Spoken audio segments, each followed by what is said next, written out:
Krishna merusak bansuri. Radha bertanya mengapa dia melanggarnya. Bagaimana bisa dia hidup tanpa bansurinya?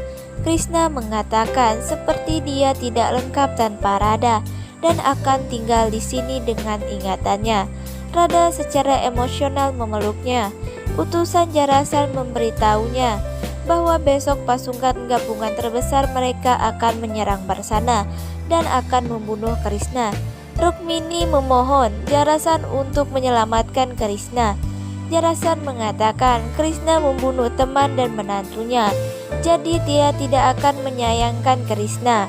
Rukmini mengatakan sebagai raja ia harus mengikuti tugasnya, kan tidak mengikuti dan telah mengajak ayah dan saudara perempuannya di penjara dan membunuh bayi saudarinya karena Krishna melakukan keadilan.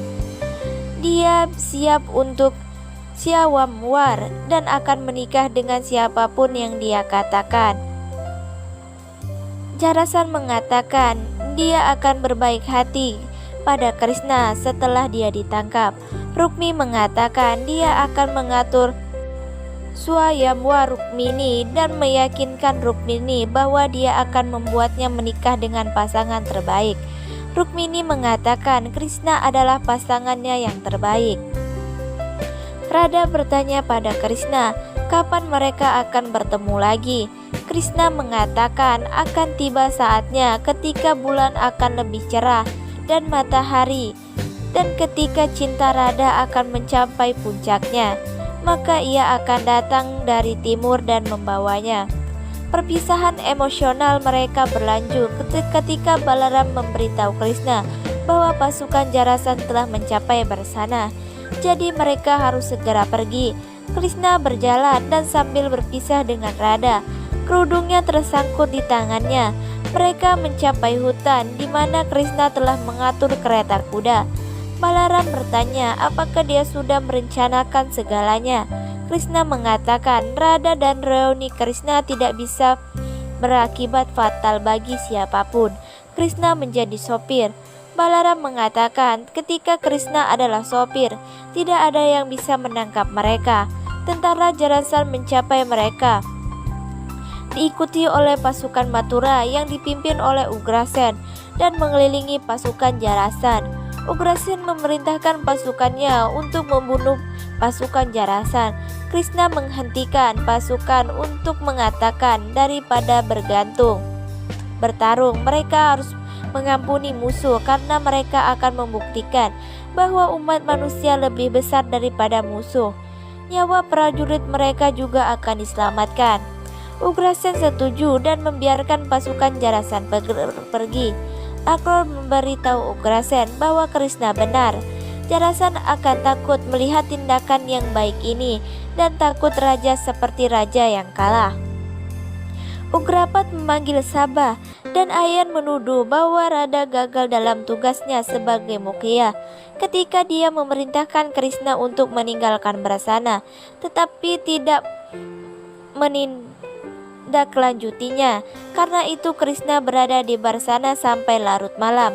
Maka Radha harus mengundurkan diri. Radha mengatakan keluarga Krishna tinggal di Barsana, jadi dia perlu waktu untuk bertemu orang tua dan orang-orang terkasih. Jatila bertanya siapa yang dia ditemui di tengah malam. Radha mengatakan teman terbaik Krishna. Radha mengatakan untuk bertemu sahabatnya. Ugrapat berteriak bagaimana dia bisa bertemu Krishna di malam hari. Ayan berteriak betapa beraninya dia mengatakan itu dan memprovokasi Ugrapat untuk menghukumnya. Radha mengatakan Krishna dapat bertemu temannya sebelum pergi. Tetapi siapa yang Ayan temui di tengah malam? Jatila mengatakan seperti dia bertemu Krishna, Ayan bertemu seorang dengan alasan. Dia tidak punya hak untuk bertemu seorang pria di tengah malam sekalipun. Ugrapat mengatakan Radha berhak untuk bertemu temannya sebelum dia pergi dan menolak pertemuan. Balaram bertanya pada Krishna mengapa dia menyisihkan tentara musuh meskipun memikirkan tentara itu baik. Krishna mengatakan untuk mendirikan Dharma dia harus melakukan itu. Balaram mengatakan Jarasan akan lebih percaya diri sekarang dan akan menyerang mereka segera. Krishna mengatakan Jarasan akan menyerang mereka berulang kali, tetapi itu akan membangun dharma dan membuka jalan baru bagi mereka.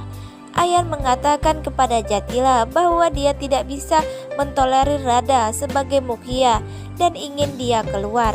Jatila mengatakan mereka tidak bisa menantang Krishna dan Ugrasen, jadi dia tidak bisa menyakiti Radha atau menghentikan Radha dan Krishna dari pertemuan. Kutila mengatakan mereka bisa dan menjelaskan rencananya. Rukmi dan Jarasan dengan sabar menunggu pasukan mereka kembali dan menginformasikan kabar baik tentang kematian Krishna. Senepati berjalan masuk.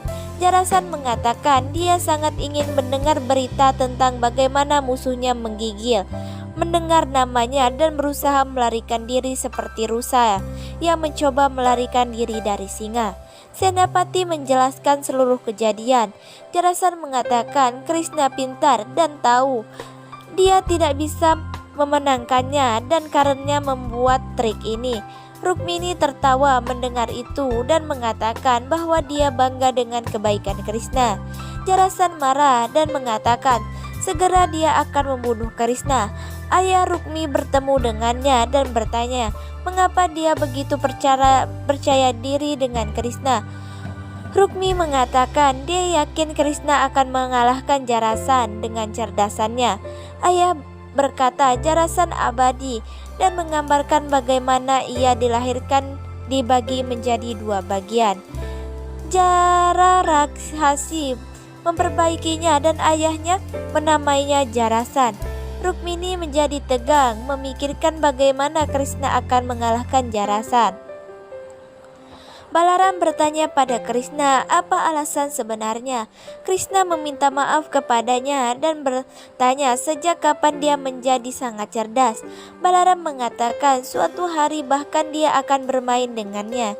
Krishna mengatakan dia harus bermain dan bahkan melakukan sihir karena dia telah berjanji Radha untuk membawanya ke tempat khusus dan hanya dia yang bisa melakukannya. Mata-mata Radha memberitahunya bahwa Krishna mengalahkan Jarasan tetapi menyelamatkan tentara musuh. Radha bilang dia tahu. Ayan bertanya apakah Krishna bertarung dengan Jarasan secara langsung. Mata-mata mengatakan tidak dan pergi. Ayan mengatakan Jarasan adalah abadi. Jika Krishna menipu dan bermain dengan cerdas, Krishna ingin mati kali ini.